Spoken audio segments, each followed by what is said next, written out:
네, 지금부터는 이번 주 증시 상황 살펴보겠습니다. 이번 주에 꼭 챙겨야 할 일정부터 한번 알아볼까요? 네, 이번 주에는 일정들이 좀 몇 개 있는데 네. 일단 3월 29일 월요일입니다. 월요일 날 그 아크 인베스트먼트라고 아시죠? 네, 네. 캐리우드라는 예. 이제 나무 돈나무 누님이라고 불리는데 예, 예. 이제 거기서 우주항공 ETF가 나오는데 캐시우드. 예, 예. 예, 거기 승인 예정일이에요. 아, ETF를 이제 예. 거기서 미국 증권거래소에서 승인을 한다고 하는데 예. 그게 승인되면 또 한국의 관련 기업들이 또 움직일 수도 있는 거니까 네, 네. 체크하시면 좋겠고 3월 30일은 이제 CFD 예. 계좌 아시죠? 예. 이제 그거 양도세 부과 기준일이 그때라고 합니다. 아. 그래서 그 전까지는 아마 좀 매물이 나올 수 있으니까 좀 참고하시면 좀 좋을 것 같고 이제 그 후로는 이제 CFD 계좌를 운용하시는 분들도 4월부터는 어쨌든 간에 네. 이제는 그 양도세를 10% 내야 된다라고 보시면 되겠고 3월 31일이 정말 제일 중요한 이벤트인데 바이든 대통령이 인프라 투자 네. 그 부양안을 공개를 해요. 네. 직접 발표한다고 하더라고요. 3조 달러인가? 네, 그 예. 내용 같은 거 네, 공개하니까 정말 거기에 뭐가 들어갈지 예. 그 내용을 왜 잘 보셔야 되냐면 거기서 친환경 정책 같은 게 많이 들어갈 거예요. 왜냐하면 그게 관련된 기업들이 한국에 많잖아요. 2차 그렇겠네요. 전지, 예, 예. 뭐 태양광, 풍력. 그래서 내용 좀 잘 살펴보시고 예. 4월 1일은 역시 반도체 기업인데 그 마이크론 테크놀로지 있잖아요. 네. 그 회사가 실적 발표가 예정돼 아. 있습니다. 그래서 요거를 한번 주목해 보시면 좀 좋을 것 같고 ISM 제조업 지수가 미국에서 발표됩니다. 네. 그리고 한국에서는 제일 중요한 지표가 이거죠. 한국의 3월 수출 데이터가 4월 1일 날 발표가 돼요. 예, 예. 그래서 얼마나 증가했는지 체크하시고 마지막으로 이제 4월 2일 날은 역시 이것도 좀 민감한 이슈죠. LG 에너지 솔루션이 SK 이노베이션의 배터리 특혜 침해한 거 네. 그거 소송을 걸어놨어요. 네. 저번에 나온 거는 영업비밀 침해고 이번에 특허 소송입니다. 네. 그래서 이게 원래 2주 연기가 됐어요. 네. 그래서 4월 2일 날 이게 나온다고 하니까 이 부분까지 한번 체크해 보시고 4월 2일 날 그리고 마지막으로 고용지표 발표가 있습니다. 네, 그거까지 한번 체크해 미국 보시고. 고용지표? 네, 미국의 고용지표. 네네. 왜냐하면 고용지표가 왜 중요하냐면 연준 의장이 자꾸 얘기하는 게 아직 고용 안 좋다. 그러니까요. 네, 그러니까 고용지표가 개선되는지도 한번 체크하시는 게 좋겠습니다. 예. 그리고 우리 기업들 1분기 실적들이 이제 나오기 시작했는데 네. 뭐 상당히 좋다는 이런 이야기들이 많더라고요. 네네. 근데 뭐 좋다고 하지만 또 특히 어떤 업종이 더 좋습니까? 그러니까 제가 증시를 그래도 한 가지 요새 어려운데도 자꾸만 좀 이게 긍정적으로 보고 네. 좀 견뎌내시라고 하는 이유 중에 하나가 실적 때문이에요. 네. 실적이 일단 이번 주에도요. 그러니까 주마다 계속 실적 추정치가 나오거든요. 네. 근데 이번 주에만 1분기 실적 추정치가 1.7%나 올라갔어요. 그러니까 1% 이상 주간 단위로 오르기가 되게 어렵거든요. 네. 그러니까 그만큼 시장의 우려와 다르게 실적 자체는 계속 좋아지는 그림이 나오고 있습니다. 네. 그래서 너무 그 부분은 좋고 이번 1분기 실적은 전체 작년과 대비해 보면 85% 증가할 것으로 예상을 하고 있어요. 작년 대비해서. 예.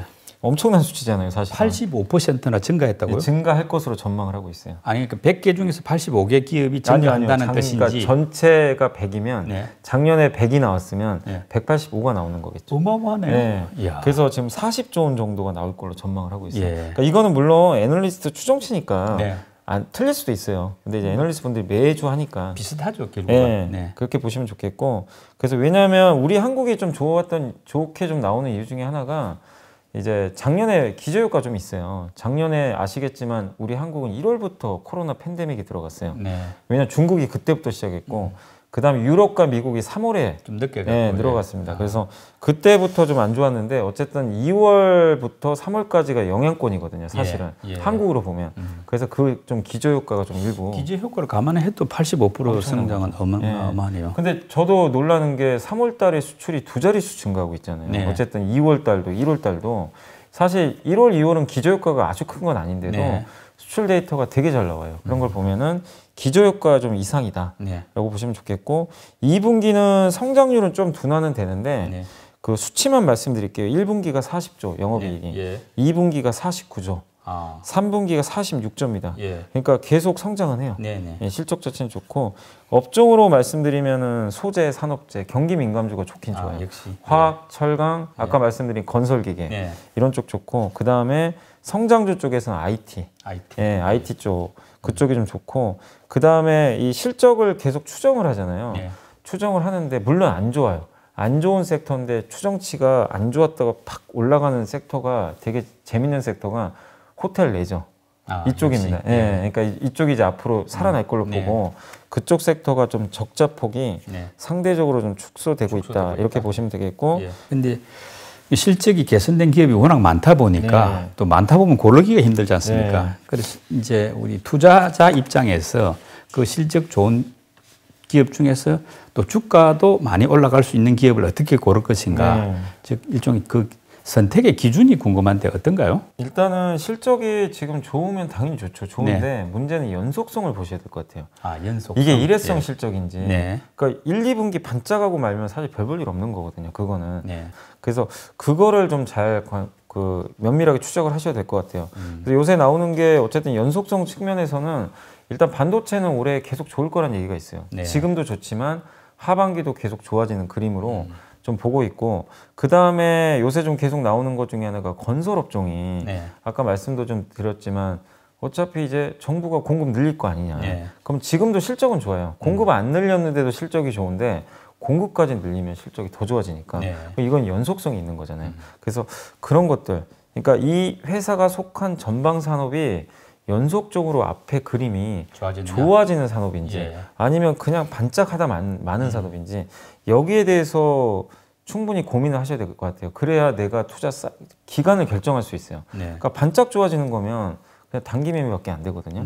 근데 앞으로 계속 좋아지는 사이클이면은 당연히 우리가 장기 투자로 가능합니다. 일례로 뭐 백화점이라든가 이런 의류 업종들은 전방 산업이 올해는 분명히 좋아져요. 근데 기저효과 때문에라도. 근데 어느 정도 소비가 회복되면 계속 성장할지는 또 의문부호가 들잖아요. 어차피 왜냐면 코로나 전에도 이 산업들은 성장하는 산업은 아니었거든요. 그럼 회복되고 나서는 고민을 해봐야 되겠죠. 근데 그게 아니라 뭐 네이버나 카카오 같은 플랫폼 기업들 아니면 뭐 반도체, 자동차는 계속 이렇게 성장을 하는 산업들이니까 그런 섹터들과 좀 회복되는 섹터들 간에 여러분들이 한번 고민을 해보셔가지고 그 구분만 좀 잘 해놓으시면 좀 투자하는데 어려움은 없을 것으로 생각을 하고 있습니다.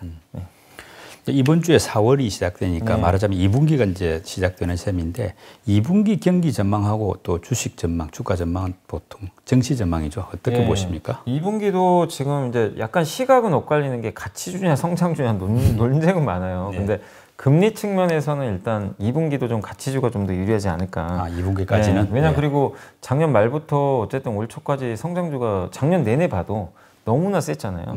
그래서 2분기까지는 성장주가 조금 슬로우하고 근데 성장주도 나쁜다는 게 아니라 이제 가격 조정이 끝났어요. 그래서 성장주는 조금 이제 쉬어가면서 바닥을 다질 것 같고 그 과정에서 시장이 좋다라면은 일단은 그 가치주가 한번 좀 더 올라가는 그림인데 근데 가치주 중에서도 여러분들이 좀 잘 구분을 하셔야 될 게 뭐냐면 가치주는 결국에는 한계가 있는 산업들이거든요. 가격이 워낙 싸서 회복은 되는데 계속 좋아지는 그림이 나올지는 우리가 알 수가 없어요. 연속성은 좀 없으니까. 그래서 가치주를 투자하신 분들은 2분기 정도에는 되게 좀 저는 괜찮게 보거든요. 그래서 2분기를 놓고 오면 가치주 쪽으로 한번 플레이를 해보시되 하반기에는 아까 제가 설명드린 대로 바뀔 수 있어요. 금리 상승 모멘텀이 꺾이면 성장주로 바톤 터치를 할 거예요. 그럼 2분기 좋을 때 가치주를 좀 차익 실현 해놓고 역으로 매수는 성장주로 하는 것도 하나의 방법입니다. 성장주가 안 갈 때 담아놓는 거죠. 그리고 3분기를 준비하는 거죠. 그래서 무조건 2분기 좋다니까 난 가치주 살 거야 이게 아니라 한번 3분기를 미리 대비하는 전략도 저는 필요하기 때문에 어쨌든 그 성장주에 대해서도 여러분들 좀 꾸준하게 관심을 갖고 대응을 해주시면 좀 좋을 것 같습니다. 다시 이제 섹터 이야기로 들어가가지고 이번 주에는 이 섹터가 좀 좋아질 것 같다 하는 분야가 나옵니까? 아무래도 이제 이번 주에는 역시 그냥 요새 시장이 약하니까 이슈를 안 볼 수는 없는 것 같아요. 그래서 일단은 아까도 제가 설명해 드린 대로 그 아크 인베스트먼트의 우주항공 ETF가 있기 때문에 우주항공 관련 기업들 한번 좀 또 보시면 좋을 것 같고 이게 그리고 여기서만 끝나는 게 아니라 지금 10월 달에 누리호라고 발사체가 있어요. 발사체가 뭐냐면 이제 인공위성을 실어가지고 우주로 쏴야 될 거 아니에요. 근데 한국이 인공위성을 만드는데 이 발사체가 기술이 없었어요. 러시아가 빌려오고 했으니까. 맞아요. 빌려오고 옛날에 그랬잖아요. 나로 같은 거 발사할 때. 근데 이거는 우리 한국이 만든 거예요. 순수하게. 그래서 10월 달에 발사를 앞두고 있는데 발사체까지 성공을 하면 진짜 한국은 이제 우주 산업에 드디어 강국이 될 수도 있는 거예요. 발사체 기술이 되게 어렵다고 하더라고요. 이거 아무나 못하는 기술인데 저도 개인적으로 성공했으면 좋겠고, 근데 지금 약간 여러 가지 테스트들을 하고 있는데 아직까지는 다 성공은 잘하고 있는 것 같아요. 그래서 우주항공 쪽으로도 이번 주에 좀 모멘텀들이 있으니까 지켜보시고, 그 다음에 다음 주에 좀 보셔야 될 게 성장 섹터 중에서 저는 어쨌든 2차 전지하고 그린 관련주. 왜냐하면 아까도 말씀드렸지만 이번 주에 바이든의 발표가 나온다. 근데 분명히 바이든 대통령의 공약 중에 하나는 그쪽에 방점이 많거든요. 친환경이에요. 친환경을 통해서 경기 부양하고 싶은 욕구가 강하기 때문에 그런 쪽에 관련된 뉴스들이 많이 나올 것 같아요. 그리고 가격도 싸졌잖아요, 사실. 그래서 이 친환경과 관련된 섹터도 한번 좀 여러분들이 이번 주에는 눈여겨보시면 좀 좋을 것 같습니다. 그리고 뭐 조금 이제 작은 질문이긴 합니다만은 최근에 보면은 바이오주, 그중에서 좀 대형 업종 그 회사들 바이오주는 나쁘지가 않고 사실 오름세도 있더라고요. 무슨 일이 있었습니까? 제가 이제 뭐 제 생각에는 첫 번째가 뭐냐면은 일단은 1월 달에 보통 코스닥이 원래 강했어요. 올해 코스닥은 1월 달에 정말 안 좋았어요. 코스피만 좋았고, 그래서 바이오주들이 그때 1월 달에 또 쇼크도 나오고 뭐 임상 실패라든가 막 여러 가지. 그래서 주가가 3월 초까지 엄청나게 빠졌습니다. 그래서 먼저 빠졌기 때문에 매를 먼저 맞았다고 해야 될까요? 주가가 그래서 올라오더라고요. 이제 일단 가격 메리트가 하나 있었고, 그리고 4월 중순 정도에 미국에서 암학회가 열려요. 보통 학회 앞두면 이게 바이오주도 한 번씩 또 움직이거든요. 1월 달 학회가 유명하죠. 1월에 그 JP 모건에. 근데 이번에는 그게 안 먹혔어요, 사실은. 근데 4월에 또 많은 분들이 기대하시는 또 암학회가 있는데 그런 것들도 하나의 또 이벤트가 또 될 수 있을 것 같고, 그 다음에 그러니까 예전에 오바마 대통령이 추구했던 게 오바마 그 케어라고. 근데 바이든 대통령이 당시에 부통령일 때 이 법안을 만든 사람이거든요, 어떻게 보면은. 그래서 진두지휘를 했거든요. 그러면 오바마 케어 부활하거든요. 그래서 이번에 뭐 인프라 법안에 들어갈지 모르겠지만 분명히 그 오바마 케어를 부활을 해가지고 전 국민 의료보험으로 갈 가능성이 높습니다. 요즘에 나오는 얘기가 미국에서 자꾸 그 얘기 나와요. 약가이나 해야 된다. 미국 그 정치권에서. 그러면 신약 개발하는 회사한테는 좀 안 좋아요. 미국에. 근데 우리 한국의 바이오 시밀러한테는 너무 좋은 거죠. 왜냐하면 복제약이잖아요. 그럼 복제약은 기본적으로 30% 싸거든요. 신약보다. 그러면 미국 행정부 쪽에서 신약보다는 바이오시밀러 같은 거 써라. 이렇게 좀 더 권유를 할 수도 있어요. 그러겠네요. 그렇게 된다면 이거는 되게 좀 장기적으로 호재가 될 수도 있는 거거든요. 그래서 뭐 삼성바이오나 셀트리온 같은 기업들한테는 이런 기대감이 좀 붙어 있는 것 같아요.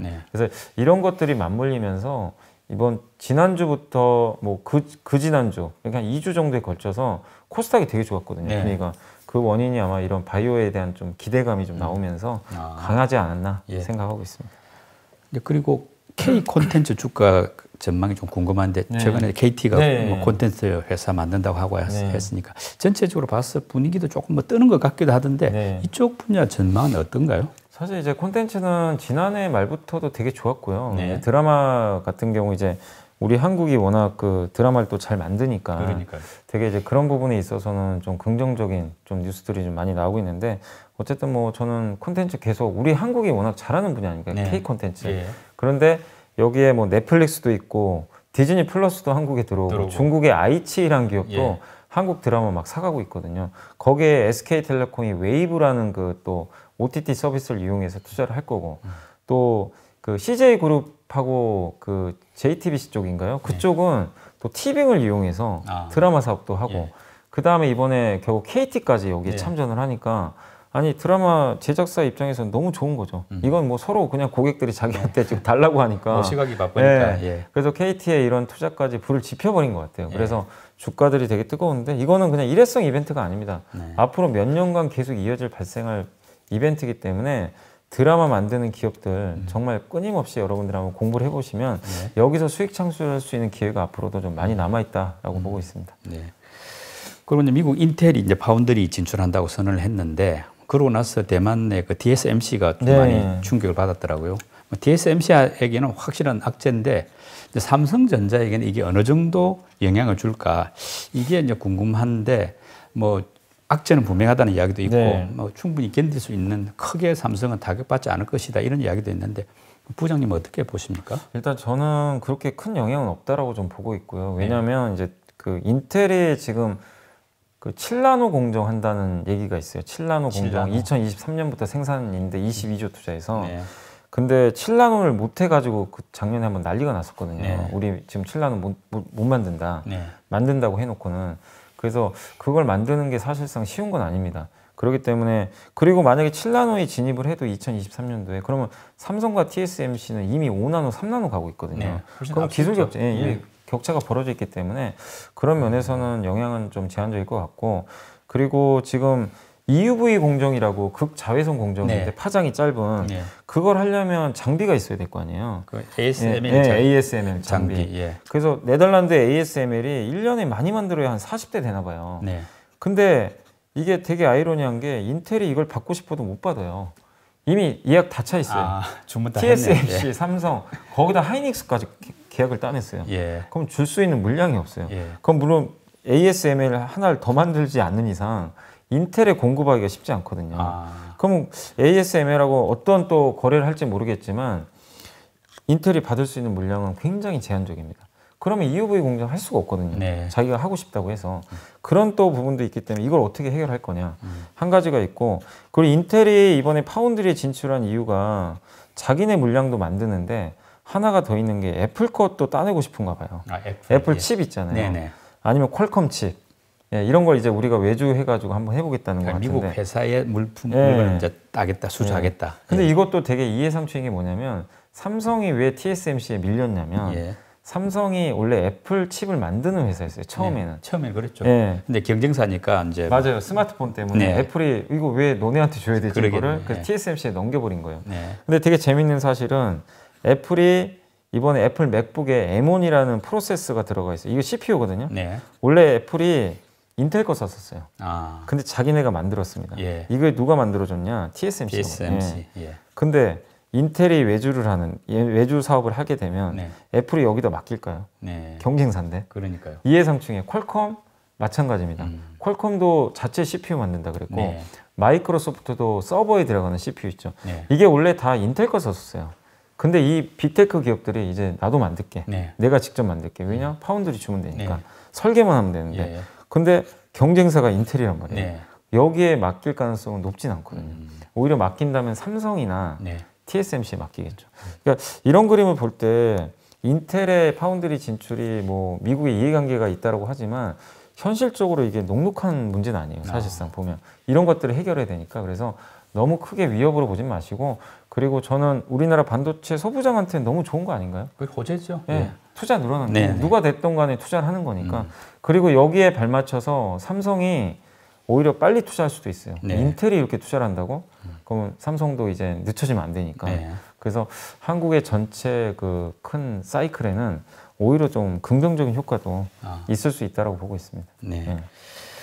그리고 요즘 미국 시장을 보면은 뭐 법인세 올린다. 현재 21%인데 네. 28%까지 올리겠다. 그리고 또 반독점 규제 이런 게 이제 이야기가 나오다 보니까 뭐 빅테크 기업 주가가 상당히 네. 조정을 받지 않았습니까? 근데 앞으로 상황이 이제 어떨까 이게 궁금한데요. 우리나라에 또 뭐 서학 개미들이 네, 맞습니다. 많이 있으니까 어떨까요? 이게 그러니까 언젠간 나올 이슈예요. 공약이기 때문에 그 옐런 재무장관도 자꾸 얘기를 하고 있고, 네. 그러니까 작년에 이제 돈 줬으니까 이제 돌려받자 네. 이거죠. 그래서 이건 불편한 이슈긴 한데 뭐 정부 입장에서 안 할 수 없는 거죠. 세수가 좀 부족하니까 네. 국채만 발행해 지금 계속 투자를 해야 되는데 세수 부족분은 어쨌든 메꿔야 됩니다. 그래서 21.5%인가요? 그 법인세를 네. 28%로 원래 그 트럼프 때 이거를 낮췄다가 이제 네. 다시 되돌리는 거죠. 그래서 네. 어떻게 보면 정상이긴 한데 여기서 이제 투자자들이 우려하는 거는 이렇게 되면 미국 S&P 500 기업들의 주당 순이익이 줄어들어요. 네. 이게 한 10% 정도 증가했다는 효과가 있다고 하는데 이게 올라가면 이익이 감소하거든요. 네. 그러면은 우리가 흔히 말하는 PER, 네. PER이 올라갑니다. 아. 네, 당연히 주당 순이익이 낮아지니까. 네네. 그러니까 그렇게 보면 이거 이제 기업들 너무 고밸류 아니냐. 네, 주가가 비싸다. 예. 거기다 금리까지 오를 텐데. 네. 이런 좀 우려감들이 좀 있어가지고 이 세금 이슈는 좀 간과할 수 없는 이슈긴 해요. 근데 시장에서 지금 이제 예측하기로는 지금 왜냐하면 이제 막 그러니까 이 코로나 리스크 탈출하는데 네. 법인 증세를 하게 되면 긴축 이슈가 되는 거잖아요, 사실상. 그렇죠. 그래서 경기에 또 찬물을 끼얹을 수 있기 때문에 좀 속도를 늦추지 않을까. 아. 그러니까 증세를 하더라도 지금 당장 하는 것보다는 네. 내년 하반기나 2023년도에 하지 않을까. 그런 예상들이 좀 많이 나오는 것 같아요. 근데 그 정도 그렇게만 해주면 증시가 그렇게 지금 크게 나쁘게 움직일 요인은 아닌 것 같아요. 근데 제일 우려되는 건 지금 당장 하는 거죠. 지금 할 거냐, 시장이 예상하는 것처럼 내년 이후에 할 거냐. 요거에 따라서 증시 분위기가 바뀔 수 있으니까 방향은 맞습니다. 어쨌든 무조건 증세는 해요. 근데 그 증세 이슈가 당장이냐 좀 늦어지느냐 요걸 좀 한번 체크해 보시면 좋겠습니다. 그리고 반독점 규제 부분은 크게 우려하지 않아도 됩니까? 그거는 너무 우려하지 않으셔도 될 것 같아요. 왜냐하면 노이즈가 몇 년 전부터 계속 있었던 얘기고 그리고 뭐 이 반독점을 해가지고 기업들을 뭐 어떻게 없애버리겠다 그런 건 아니고 옛날에 또 사례가 있잖아요. 99년도에 마이크로소프트가 혹시 기억나세요? 인터넷 익스플로러로 끼워넣기 해가지고 그 윈도우에 끼워넣기 판매해가지고 그거 걸려버렸잖아요. 끼워 팔기죠 일종의. 그래서 넷스케이프가 망해버렸죠 사실. 그 당시에. 그런데 그래서 이거 시정해가지고 분할해라 했는데 결국에는 이제 합의금 내고 그냥 그대로 이제 어떻게 보면 지금 상태로 이제 이어온 거거든요. 그래서 또 분명히 빅테크 기업들이 그런 식으로 또 이제 어떤 이제 정책들을 찾을 가능성이 있으니까 반독점 이슈는 너무 염려하지 마시고 다만 세금 이슈는 좀 민감할 수 있다는 건 염두에 두시면 좋겠습니다. 자, 마지막으로 이제 주식 투자 초보자들을 위한 팁 제공 순서인데요. 뭐 요즘 나오는 이야기 중에서 뭐 우선주 또 보통주 이런 이야기도 많이 나오지 않습니까? 이 차이점이 뭐고 또 일종의 장단점이 뭔지 이것도 한번 설명해 주셨으면 합니다. 일단 이제 우선주 같은 경우는 그러니까 본주하고 우선주의 최대 차이점은 의결권이죠. 그렇죠. 그러니까 내가 주총 가서 내 의사를 표시할 수가 있고 본주는 그 다음에 우선주는 할 수가 없어요. 그게 차이점인데 그럼 우선주 사는 사람 바보잖아요. 어떻게 보면 그냥 똑같으면 그렇다면 이제 우선주한테 뭔가 특혜를 줘야 되겠죠. 그게 없는 대신에 그래서 우선주 같은 경우는 배당을 일단 많이 줍니다. 그래서 배당 메리트라는 좀 장점이 되게 많아요. 배당. 그러니까 일단은 삼성전자 우선주만 해도 많은 차이는 아닌데 배당 수익률이 좀 더 높아요 본주보다. 그래서 어떤 또 우선주는 본주보다 월등히 또 배당금을 많이 지불하는 경우가 있으니까 배당주를 내가 그러니까 어떤 기업을 투자를 하는데 예를 들면 삼성전자나 아모레퍼시픽 같은 회사가 앞으로 되게 좋아 보여요. 근데 그런 기업을 사실 본주를 사는 것도 좋은데 내가 배당까지 생각하고 있다. 그럼 오히려 우선주가 더 유리할 수도 있는 거거든요. 그래서 나는 의결권 행사할 일은 없다. 나 주총 안 가. 관심도 없고. 그런 분들은 차라리 우선주 투자하시는 것도 하나의 좀 좋은 방법이 될 수 있으니까 지켜보시고 두 번째가 우선주의 장점이 일단 가격이 싸요. 본주하고 그 괴리율이라고 하는데 이게 많이 벌어져 있어요. 왜 그렇게 싸죠? 우선주가? 일단 우선주 같은 경우는 주식수가 작기 때문에 유동성에서 일단 한계가 있어요. 내가 원하는 만큼 살 수가 없어요. 그래서 거래량이 되게 적어요. 그러다 보니까 본주를 선호하시는 분들 같은 경우는 아 저거 사봐야 내가 팔고 싶을 때 못 판다. 약간 이제 그런 거래 제약에 대한 리스크 그런 것들이 좀 있고 그리고 어쨌든 내가 의사표시를 못 하잖아요. 그런 거에 따른 이제 좀 리스크들이 좀 있다 보니까 그러니까 내가 중요한 뭔가 뭐 분할이 됐건 뭐 회사가 뭔가 중요한 걸 결정했을 때 내가 한 표라도 던져야 되는데 못 한단 말이에요. 그러다 보니까 일단 할인을 받아요. 그래서 좀 본주보다는 좀 할인된다라고 좀 보시면 좋을 것 같고 근데 역으로 생각하면 그래서 싸요. 싸기 때문에 본주하고 괴리율이 엄청 벌어져 있는 기업들 같은 경우는 되게 매력이 있습니다. 가격적인 매력이. 그래서 그런 쪽에 있고 그다음에 우선주가 하나 더 있는 게 전환 우선주가 있어요. 뭐냐면 나중에 본주로 바꿔줄 수 있는 그런 경우는 본주가 비싸고 우선주가 싼데 가지고만 있어도 나중에 전환할 때 본주로 바꿔주니까 되게 또 메리트가 있을 수 있거든요. 그래서 우선주의 저는 장점은 되게 많다라고 좀 말씀드리고 싶습니다. 이번 주에는 우주항공과 친환경을 주목하라. 염성한 부장님의 이야기 잘 참고하시기 바랍니다. 그리고 우선주와 보통주의 차이점, 장단점도 투자하시는데 많은 도움이 되기를 바랍니다. 염블리의 비밀노트 다음 시간에 계속됩니다. 염성한 부장님 수고하셨습니다. 감사합니다.